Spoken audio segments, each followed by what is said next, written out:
Welcome to Not Milk Never Milk. Subscribe if you're lactose intolerant. You begin by locking the capture tools to avoid redoing takes. Set vertical 9, 16 at 1080p, choose 30 or 60 FPS depending on motion, and lock exposure and focus. Once done, position the camera at eye level and use a mic or get closer to your phone for cleaner sound. Make sure to shoot several short takes. You'll pick the best.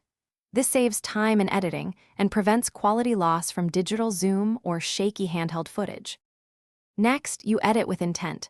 Trim to the core message and aim for 5 to 15-second narrative beats so viewers stay engaged.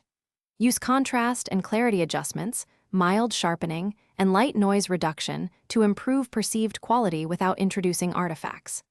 Once that's set, apply quick cuts and subtle speed ramps to emphasize motion, and add readable captions timed to speech. Make sure transitions are snappy so the energy stays high and the video feels professional. Finally, export using H.264 or H.265 at 1080p and a high bitrate.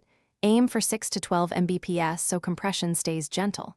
Once exported, upload through the mobile app, include a clear title, relevant tags, and add hash shorts to reach the format audience. Preview the video on your phone before publishing to check compression and audio sync. If you see banding or ugly artifacts, re-export at a higher bitrate or slightly lower compression and upload. That usually fixes it. Thanks for watching. If this was helpful, leave a like and consider subscribing. See you next time.